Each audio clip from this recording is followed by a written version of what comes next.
Welcome to What's Your Story, where we, Jamie Marco, And Stan Brown. delve into the extraordinary lives of everyday people. Listen in as we uncover the unique tales that shape who we are. One story at a time. Hey, let's get ready to explore today's story. Let's do it. It's about time you got here. I've been waiting forever. I was just delivered. Come on, hey. I'm on time, too. Listener, you can't see, but my dad has grabbed my FedEx hat and he is wearing it, and that was the joke. So if you're not watching us and you're just listening, you didn't get it until just right now. Wait till you get the next non-visual joke. But do you want to ask me why I have a FedEx hat? Jamie, why do you have a FedEx hat? Well, as a matter of No, you fact, should say funny you should ask. funny you should ask. I have to try it again. Go, do it again. Okay. Scene, cut, go. Action. You go first. Don't you want to ask me why I have a FedEx hat? Oh, that's me. I said, look, do that cut again. No, I have to say that part first. Because then you go, why you Oh, think Yeah. I'm wearing. Yeah. Yeah. Hold on. Cut, action, restart. Dad, Yes, don't you want to ask me why I have a FedEx hat? actually, yes. Funny you should ask. Wait, what?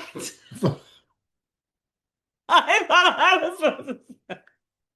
I thought that was my line. Because you were going to go, Jamie, yes, why do you have a FedEx hat? And I was going to say, funny, you should ask. Okay, one last time. Our listeners have probably already hung up and they're not listening anymore. Okay, ready? Action. Dad, do you want to ask me why I have a FedEx hat? Yes. So So why do you have a FedEx hat that I'm currently wearing? funny. Unfortunately, this happens to Jamie quite often in my presence. Funny you should ask. Okay, so anyway, oh my gosh, I am sorry, listener, that you just had to go through the first 5 minutes of this call. You know, it's fitting because our call today, our guest is probably going to be like, "Wow, you're not giving out the best public relations message here." Maybe we are. Anyway, FedEx has actually two hidden objects in their logo. Are you familiar with those? Yes. Okay, what are And they? actually, I'm familiar with one. Okay, what is it? One. There's an arrow between the E and the X, Yeah, so like right there, if you're looking between which the means big, yeah, because we're moving forward. Yep. So if you're looking at a FedEx logo, between the E and the X, the space there is designed as an arrow moving forward, intentionally designed that way. Do you know that there is another hidden object? I did not know that. Okay. So underneath in the belly of the lowercase e, like right there, it's a tablespoon, signifying the measurement is always accurate when they weigh your package. Think people see that? I actually don't even know if I'm making that up or if it's actually true, but I use it in my sessions. We call it subliminal advertising. But there's a bunch of logos that are like that, actually, in fact. So if we were going to do, like if I put it into Google, let's just do it for fun, intentional logos, let's see what comes up, right? So, oh, here we go, right? So brands that do things intentionally. FedEx is not there. I know that's really weird. Let's go to like images. So we have FedEx is not there. no, oh gosh, okay, intentional logos like FedEx. And if you listener know a logo that does that, tell us. So there's the arrow. They don't point out the spoon actually, but I point out the spoon. But what would that be? Oh, there it is. There's a spoon right there. So it is on there when you search for it. But there's also like Baskin But Robbins what, does it show what the spoon signifies? Is it moving forward.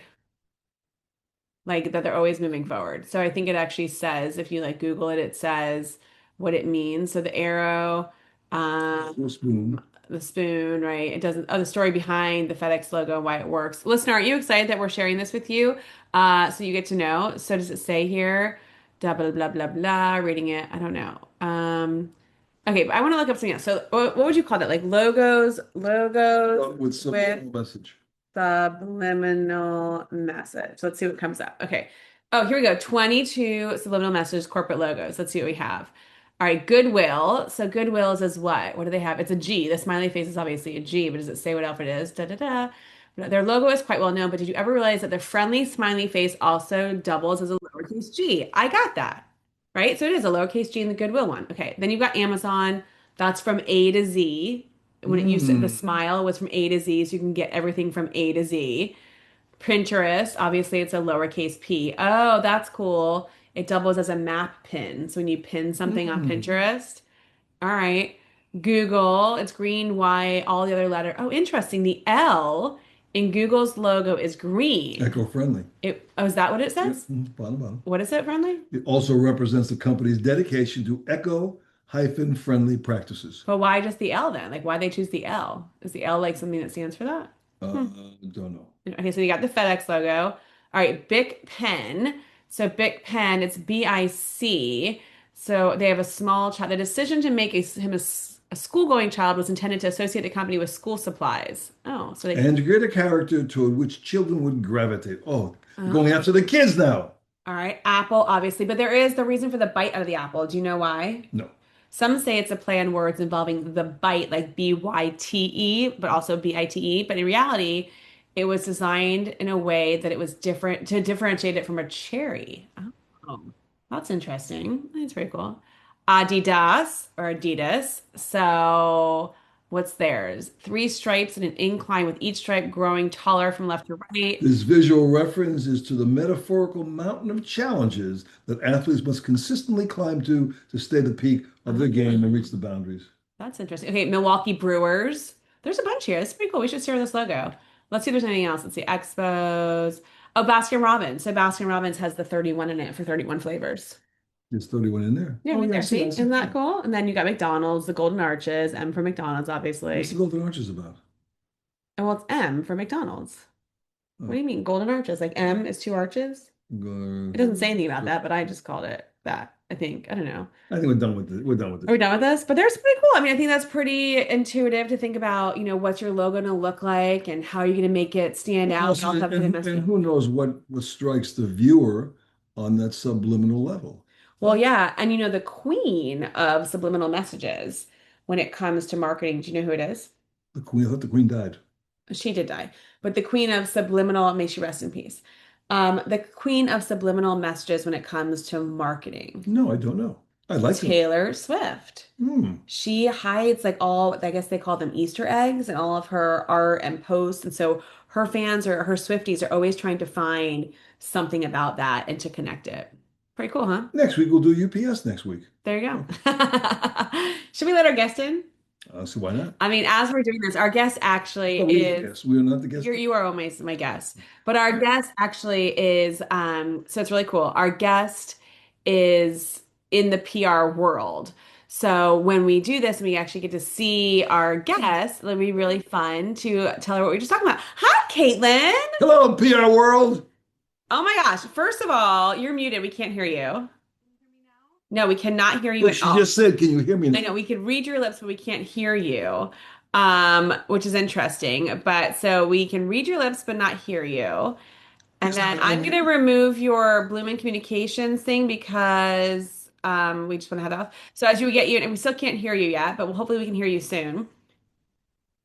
No, we still can't hear you. we So love you we too. love you, but it's really funny. So Caitlin is a hot pink girl. And when I mean like hot pink, every time I've seen her, she is wearing something hot pink. And she posted this really funny picture the other day about like her dry cleaning, and it was all hot pink stuff. And today I'm fully thrown off by her because she's wearing bright red. So I'm totally thrown off. Right.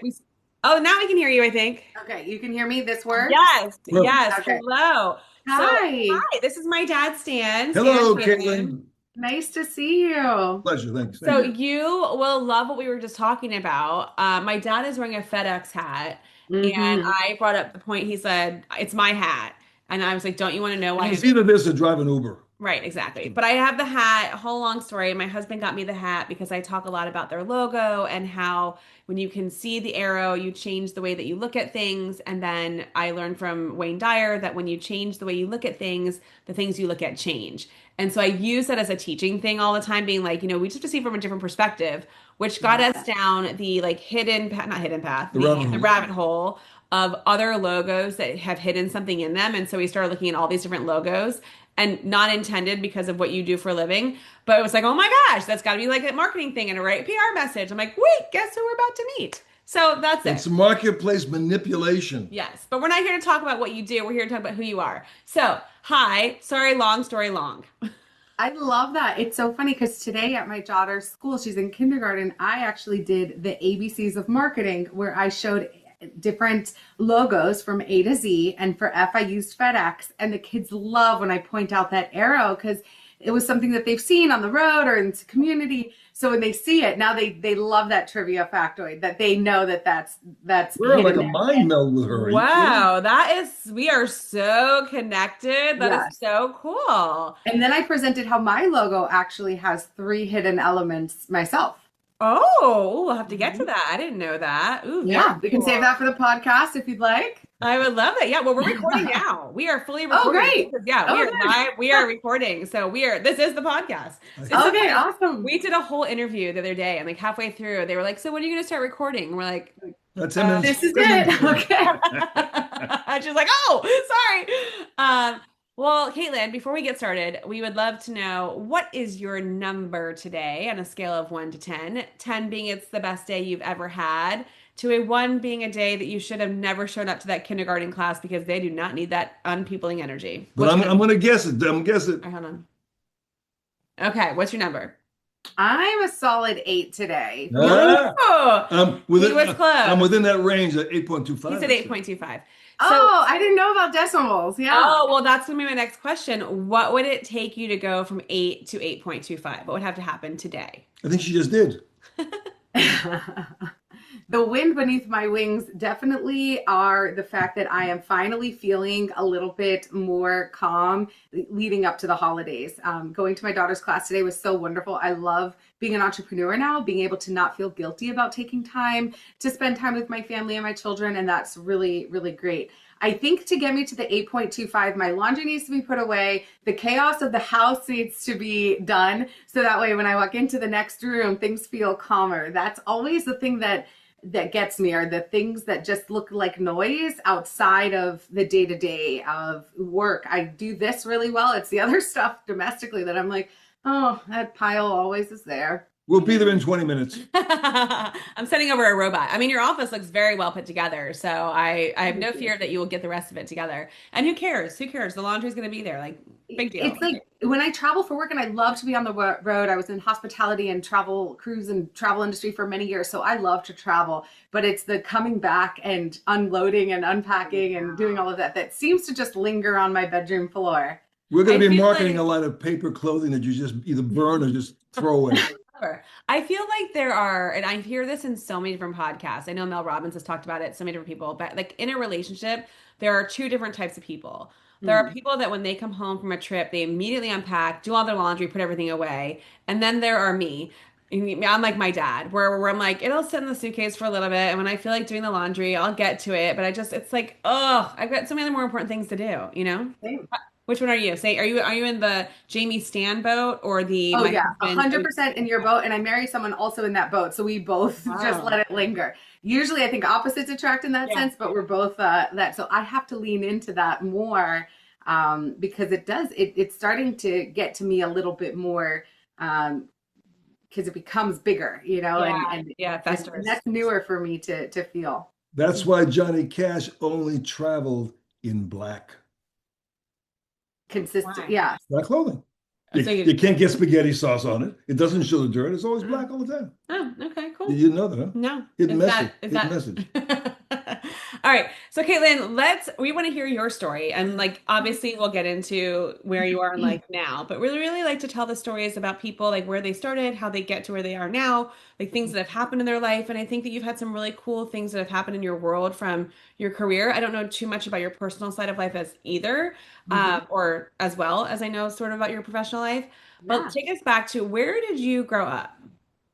I grew up in South Florida, in Miami specifically, and I have always had a heart for journalism and storytelling. I tell a story of how I was in elementary school, and the fifth graders auditioned for the morning announcements at the local library. You could volunteer to read the menu and to do the morning announcements. I was a curious third grader and thought I could audition as well.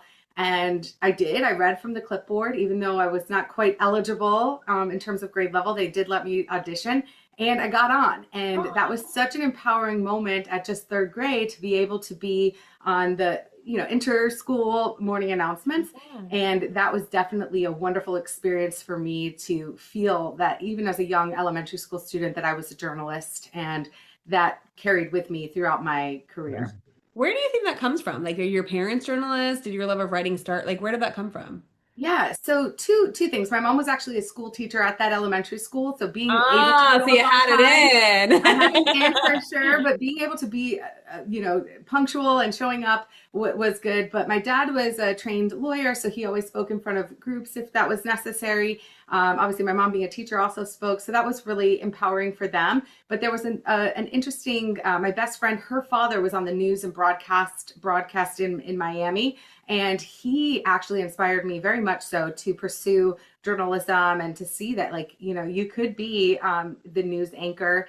And I was able to do that, morning announcements, yearbook journalism in the high school environment. And then I auditioned for a bigger program at the ABC affiliate in Miami, and I was a teen journalist there. So always just very No eager. I'm the way. second sibling, so I think that helps too. I think you guys, I've heard you guys talk about birth order as well, and I think it helps that you get a little confident when you see your sibling being able to do certain things. So I always felt I was a little bit more eligible than maybe I actually was. I love that. That is so cool. So you were a teen journalist in high school? Yeah, so that started actually in eighth grade. In middle school, I was on a show called By Kids for Kids. It's a teen journalism show where we talk about current events, pop culture, and all of that. So it was That all was in children from, Miami only? Like it was Aaron yep, Wade? Okay. Broward and Miami-Dade County students were there, and some of those students who are now adults and doing great things professionally are just so magnetic. They are journalists, broadcasters, producers, business owners like myself. So it's really great to follow their career paths as well. Yeah, Wow. those traits start early in your career, though. You see elementary school itself, Yeah. those traits are apparent early on a lot of kids. It's funny. I'm looking at you and I'm Mhm. like, oh my gosh, like if my daughter has half of like the energy you have right now based on what your parents were, because obviously, as you know, I'm a facilitator, trainer, coach, but my husband's an attorney. If she gets the Mhm. same like from us that you've gotten from your parents, I'll be like half of it. I'll be excited. And yeah, that's amazing. So you do this through middle school and then in high school, do you continue in that program to do that? Yeah, definitely continued as long as I could there, and then joined and expanded to yearbook and other things on campus. Did a lot of leadership, and community giving was really important to me. Volunteering was always been a big pillar of my family as well. So gave back as much as we could to the community. I love working with children and did a lot of baby and me class volunteers and whatever I could do to just help support the community and find people. I was always had an entrepreneurial mindset, so everything from making business cards for a babysitting job to doing other things and earning certifications. I was always eager to lean in and be curious.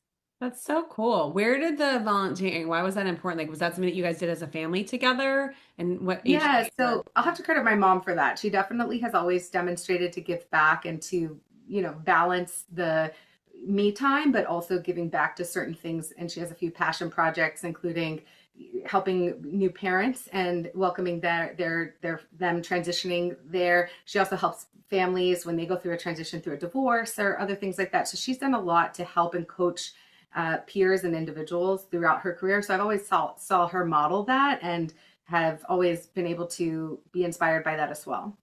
I love that. So then you're in high school. Do you decide to pick, did you go to college after high school?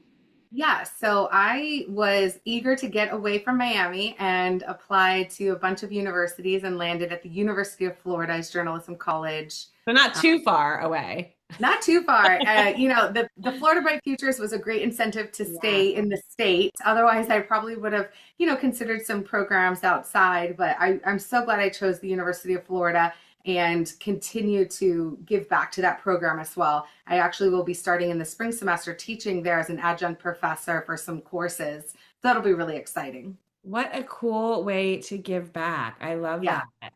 So when you were growing up, was your dream job to be like your friend's father, like on Oh, television, yeah. news and doing that? What was your favorite news channel when you were growing up? Do you remember? Was it the Yeah, local I stuff loved like the or Today Show, Good Morning America was always big, and then MTV type of reality shows were big and emerging, and TRL and other things like that that were just like interesting and top 10 lists. we're always cool to see pop culture and Yeah. nuggets of information. So I love those types of things.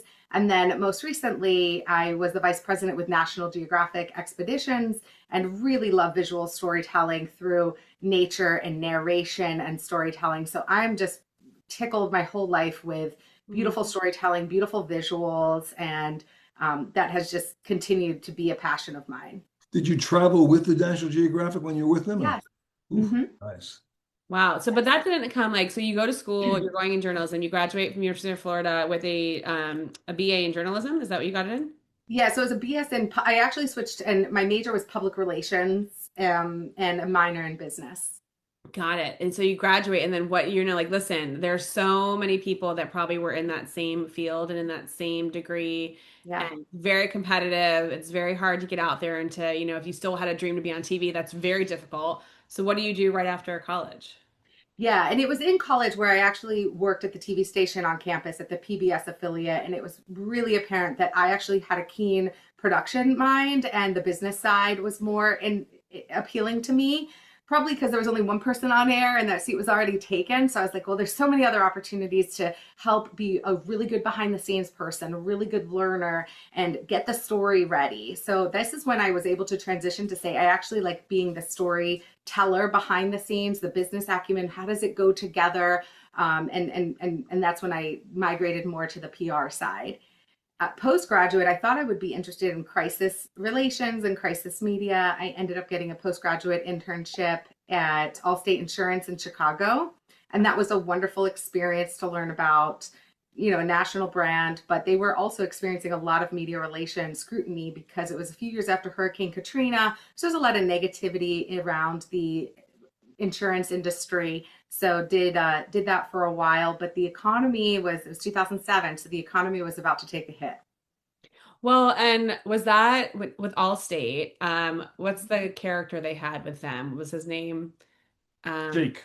no, that's Allstate's That's Jake. State Oh, Farm. State Farm. Oh, close. Allstate's the guy that Oh, was like Mayhem. Mayhem. Were you during the Mayhem Yep, time? that's what's No, good. I don't remember that specifically. That campaign I think came a little bit after me. Okay. So you were there and your role there was to help with like what tell us more about your role because that's a big So it part. was mostly media monitoring. They had a very amazing media response and crisis response team. So anytime that they needed to deploy community activations for at the heels of a crisis. So this could be a storm, a fire, a community was impacted in some way. So we did a lot of media monitoring during that time and kind of seeing like what was the state of the union. Social media was just about taking off in terms of becoming a more journalistic storytelling tool, but not quite then. So there was a real big opportunity to do a lot of social media and listening. We also did a teen safe driving campaign. So they were really, when you come in and you're the youthful one in the office, they're like, okay, you can manage this, community program for teenagers and young students. So it was fun to be able to impact those types of programs. So you go from growing up in Miami, going to Gainesville, Florida for school, and then going to Chicago. That had to be a big transition for you. I actually moved to Chicago as well. I don't know if you've ever talked about this, but I lived in No. Chicago. I moved to Chicago in 2008. So we would have been there around the same Oh time. yeah. What years were you in Chicago? So I didn't stay too long because after the internship, I ended up coming back to Florida. So I was there for the summer, which was wonderful. Oh, so And you didn't have to have a Chicago winter I ever. did not have a Chicago winter. Oh. And gosh, I've moved a lot for my career, honestly. But coming back to Florida was really wonderful. But I couldn't find a job, and I was a little worried. And like you said, it was very competitive, and companies weren't hiring early in career. And I'm seeing this trend now with current students graduating, having trouble also getting, what is their footing? What is the future going to be like with AI? But that same anxiety, it just looked a little different. I was experiencing as well of like companies aren't hiring, the internship programs are cut, budgets are being retracted after an anticipation of the boom, that economic lull Correct. that was coming. Yeah. So So what I do you ended do up in the then? hospitality industry in Key West, actually. I loved to vacation there. So, and I was 22 and young and Oh, single and yeah. fun. So we had a great time doing that. What were you doing So specifically? Like working at I a worked for an hotel? ad agency down there, and it was great. It's a small mom and pop ad agency, very creative shop, beautiful hospitality and food and beverage clients and helping with some of their clients' deliverables and relationships and all of that. So it was my first big job where I needed to really get out and do some business development and do some public relations as well. And so then you're there for a little bit. But how did you end up at National Geographic? Like that is like where. Yeah, so there's so many different stepping stones that I took. I always Yeah. lean in, I say yes, I look for opportunities. That's definitely true. I network a lot. But it was a love for hospitality and cruising. Worked at PR agencies and then even went in-house to some clients. I was at a beautiful company called Cruise Planners for many years and grew under a strong leadership team to really enjoy and admire female entrepreneurs and people who are looking to grow. So that was a franchise company called Cruise Planners and loved the cruise and travel industry. I had my second child during COVID and the cruise industry was in a tough spot. So I got recruited to go to Michigan and move to the grocery and retail industry, a big pivot for me after Wow. so You many moved your years in whole hospitality. family from where were you living at the time? Because you were in Key That West. was Fort Lauderdale area, Coral So Springs. then you and your whole family moved up to Michigan with one child and one on the way. Yeah, so we had the baby at that time. So we had both children, and then I experienced my first Midwest winter, and Wow. that was a That's a big. blizzard. It Yeah. was tough for me. It Yeah, lasts really long. It's really so cold and long. dark. So long, so dark, so icy, so cold, and I wasn't prepared to know what to do, and now I'm And much with little tougher. ones, Yeah. oh, Yeah, it's one thing to have myself, but then the kids and the sickness and the anxiety around COVID era time, and then I just didn't yeah. even know like what to dress them in. So I had to learn that quickly, which I did, and I created a great community up there, and some of my dear friends, and definitely appreciate everything I've learned from that phase of life. But I gave 2 years in that team, really helped them grow, and I learned a lot myself. I really evolved from a senior manager role to more director, VP level, and they're a Fortune 500 company. And it was just a masterclass in playing to win and a people first mindset, a great performance culture. And a few months later, at the end of that, National Geographic Expeditions recruited me. Well, so you uprooted your whole life from here to go to Michigan. Was Mm-hmm. your husband working in the same kind of field where that was just easy to do? I think that's a big decision for you as a family to say, okay, we're going to leave everything we know. You have family in Florida to Mm-hmm. go up to Michigan. That had to be a pretty big decision. Yeah, Jamie, you're absolutely right. My husband, I'm very fortunate, has followed me for my career various times. We've moved a few times for my job. He has worked from home and has a lot of preference to work remotely, and that flexibility for him has allowed me to flourish in my career 100%. So I'm really grateful for that. And How'd you the guys other thing, meet? How'd you meet? we met on eHarmony. Ah, I love Yeah. that. And like who messaged who? You were Oh amazing. How goodness. did you? He definitely caught my eye with a picture. I was about to like be like, "Ah, I'm done with this," but I was like, one more, and it was him. And I mean, immediately I was like, so I'm gonna marry him. Like literally 2 dates in, I was like, we're gonna get married. So I'm good here. And 5 years later, we did. Oh, and how long have you been married for now? We're about to celebrate 10 years together. 10 years Wow. married, 15 years together. But if you knew immediately, how come it took 5 years to get That's a married? great question. This is Stan, Do you're we need asking a to great pull him question. out from his home office and ask him right now? No, I think we both also just like wanted to make sure we're both so career oriented, which is a wonderful thing and actually consistently why we're drawn to each other. But I think there is a reality of like how do we make sure this is right? And some just we've seen families transition and we wanted to make sure that we had a really solid foundation. So you had a 5-year step plan. Yeah. Yeah. I mean, we got engaged at 4 years, but yes. And then it took a year to plan our destination wedding. And Ooh, where? we got married in St. Lucia. Oh, so nice. Is that because of your background in hospitality and travel? That's correct. Yes. Yes. You got at one of those like all-inclusive resorts, like a Sandals or something, or It is an all-inclusive resort in St. Lucia. Yes. And actually, they're one of my clients today. oh, that's so cool. Yes. So you take him from Florida. Florida's where he grew up. No, he's actually from upstate New York. We've both traveled all over the East Coast. We lived in Maryland, we lived in the Carolinas. So we've definitely transitioned and traversed the East Coast. Got But we it. did go to Michigan for a year, 2 years, 2.5. And then when we had the opportunity with me being remote with National Geographic Expeditions, they had a preference for us to be in Florida because they're part of Disney Signature Experiences. We relocated our family back here and we're in the Tampa area in Lithia. Wow. So when you did that, that's so cool to be recruited. I mean, that is like we talked briefly about those experiences and adventures and what they do. And you got to experience it yourself. My dad asked if you were able to travel with them. You've done that. You've gone on these Mhm. expeditions, right? Yes, yes, yes. I had the pleasure of bringing my he was 7 at the time, son to the Arctic. We did the polar plunge in Greenland. My husband's traveled with me, my daughter, I'm sorry, my sister. My daughter was too young to go.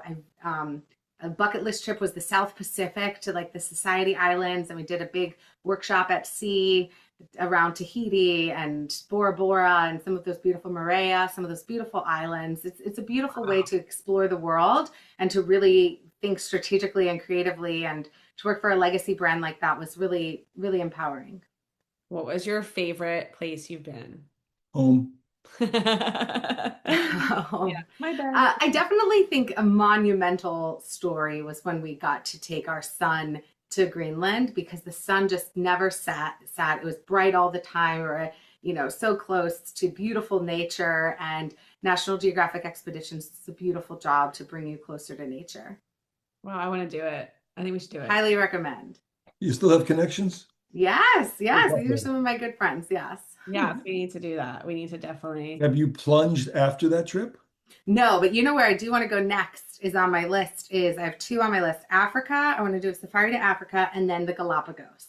Ooh. So And let's manifest those. all right, we're making it happen. I can see it right over your head. So there's a map for Oh listeners. yeah. If you're not watching, there's a map over her head of the world. Uh, that is so cool. I think travel is, I believe, one of the best learning lessons you can ever have for everything that you do. Just by learning about other people and connecting. The fact that your 7-year-old got to go do that. Does he remember it? Because he's how Oh old yeah. now? How old is he now? He's 8. Okay. 8 and a So it half. was a year ago. Yeah, yeah, yeah. Yeah, yeah. It And I was hope he two and a, remembers Yeah, he it. remembers it. He remembers it also because I remind him of it now that I'm an entrepreneur. So after that transitioned, I said, you know what, it's time for me to do my own thing. I launched Blooming Communications, and it's been over about a year now. And we just celebrated 1 year in business. And I remind my Congratulations. children all the time that this is what I do. I make sure that they know what I'm doing. And when I'm making flyers and worksheets and curriculum for the professional speaking I do or the workshops I do, they're my rehearsal. They know it.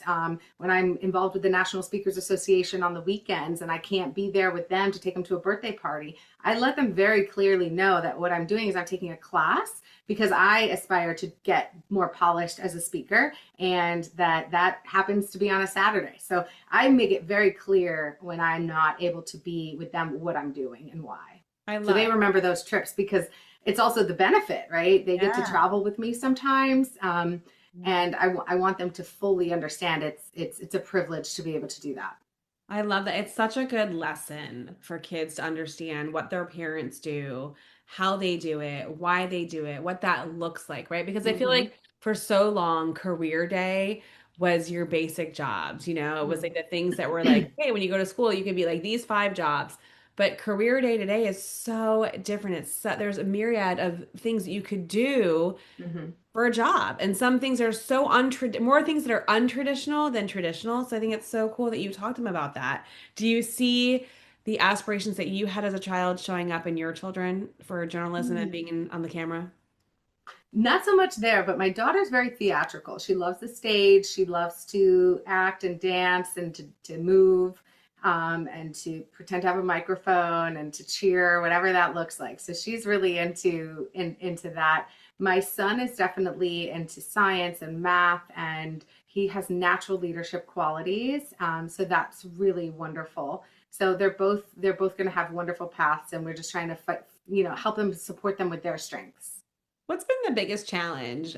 You transition now into working for yourself. Hmm. And when you are working for a company, the work is always there. You can depend on the salary, you have all that there. And I can answer this myself, but it's not about me today, it's about you.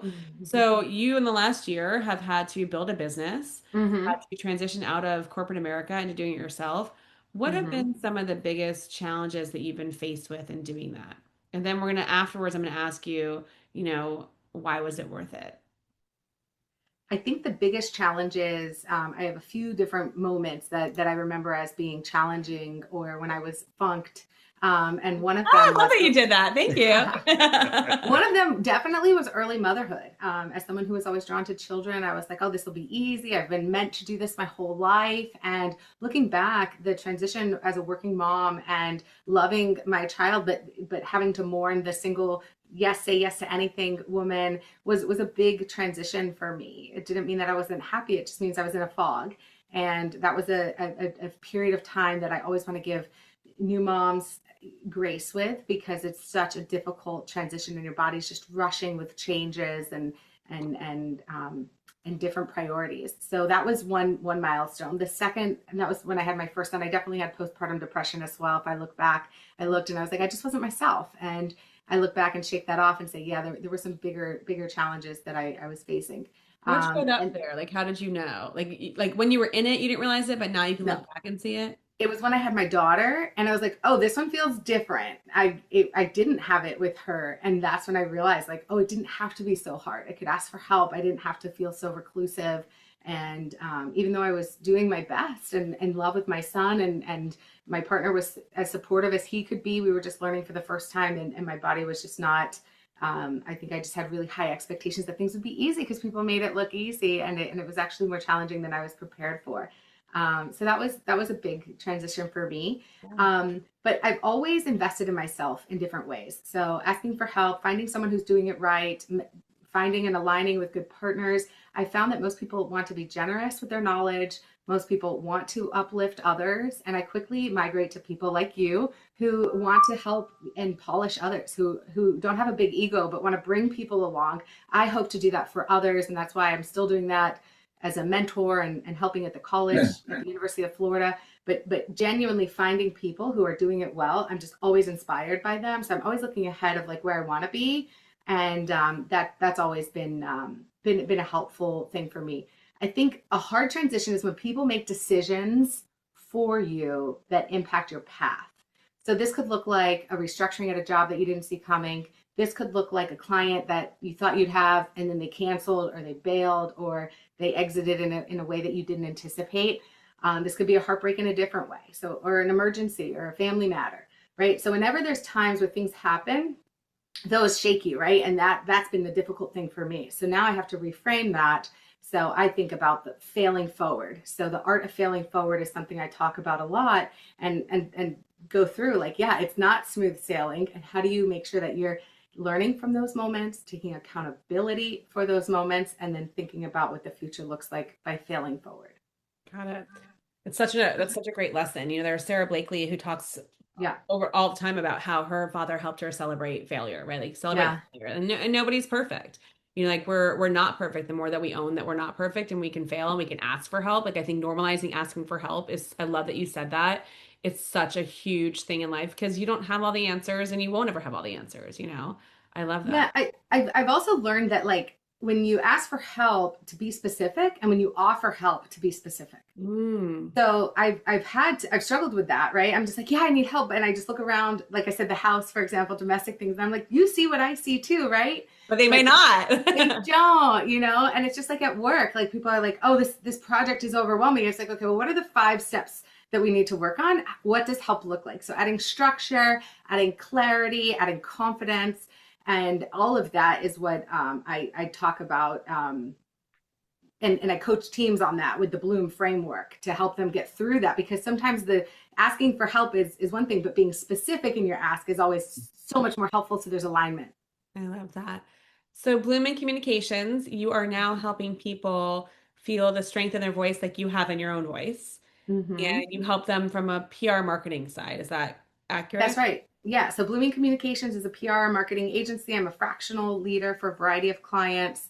And that's one side of my business. And then the other side is professional speaking, using that credibility and all of those lessons that I've learned in corporate America, at PR agencies, and now as a professor to help on stage, associations, and groups kind of work through what is our communications challenge. So we do workshops and then keynote presentations as well.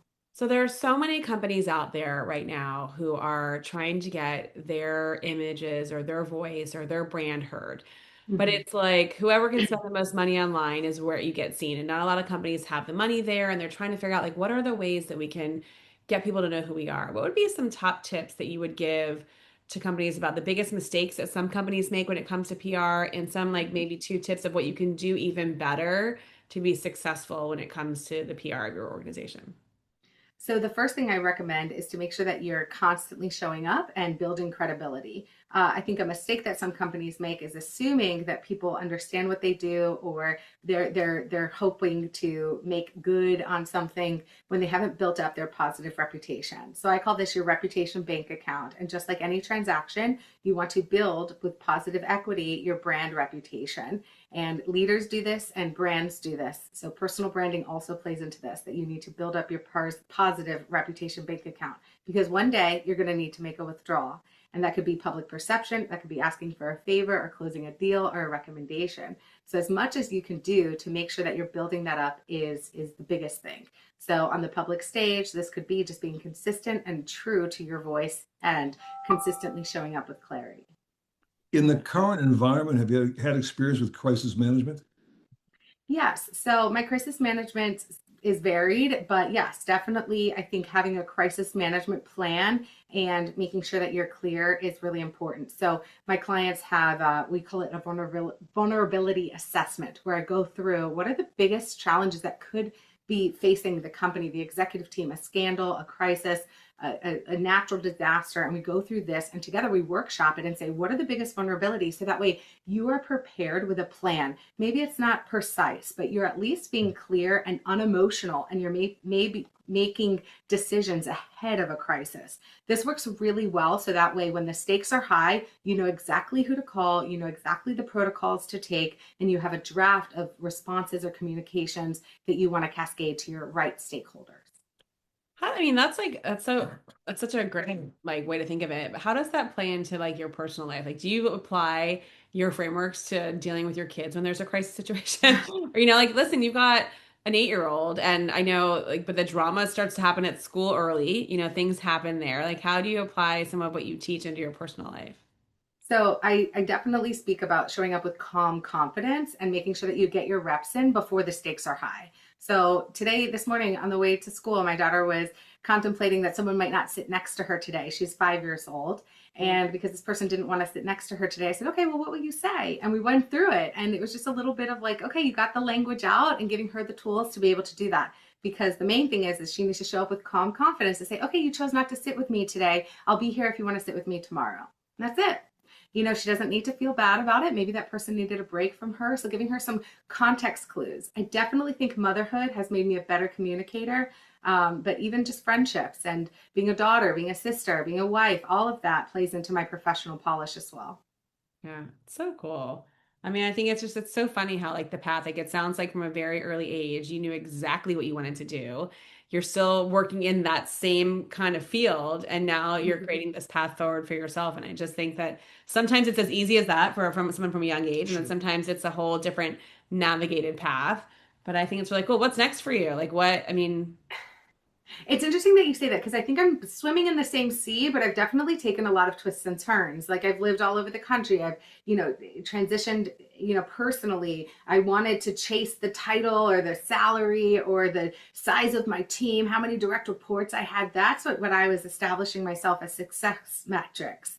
Now I've positioned that to say, if I have peace at home, if I'm showing up with calm confidence, if I'm able to show up and really play at the top of my game, that for me is success. So it's really been a shift. But yes, I'm swimming in the same sea, but definitely I always say yes to opportunities. I'm overly ambitious and confident in things that I can try and learn. And what's next for me is I have a mantra for 2026. To share it, I'll have to say that my mantra for 2025 was thrive in 2025. And I definitely did that.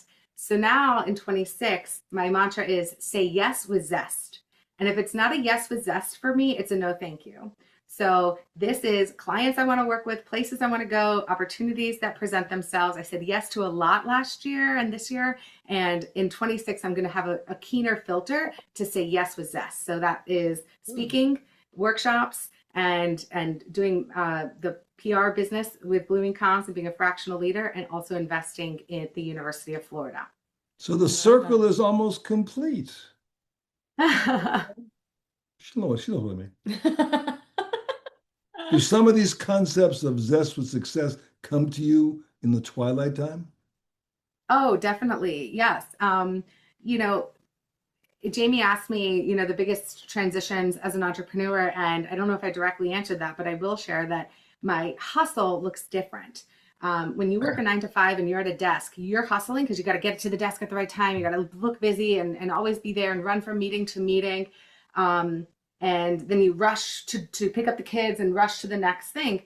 So my rush and my hustle looks different. It does look like twilight hours. It looks like middle of the night work. It looks like when it works for my schedule, and sometimes that is after the kids are in bed or early in the mornings or after I go to the gym or whatever that looks like. But that doesn't mean I'm not getting the full work in. It just looks different. It's untraditional that way, but it does work for me. And the other corporate change, because I call myself a corporate refugee. I was there for 20 years and I was like used to the regular paycheck and all of the stability and the good, the bad, the ugly. I loved it. I loved being in an office. I still get a thrill when I go into a client's office. I genuinely enjoy that. But the transition financially to look at the quarter as opposed to the 2 weeks.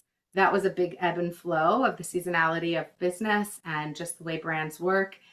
So that was a big shift for me too, to think about like, am I hitting my numbers over the quarter as opposed to every 2 weeks? Because the stability of every 2 weeks just is not realistic with my business model.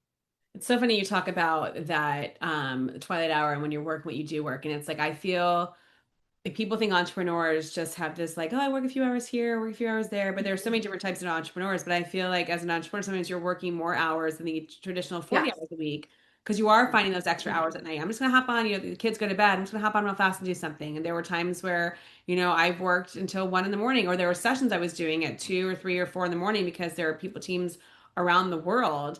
And you just had this like internal hustle of I'm gonna do what it takes to get the job done, especially because Mhm. it's like your brand that you're supporting. It's like like you own it. Like no one else can own that but you of your success. So it's a different kind of feeling for sure.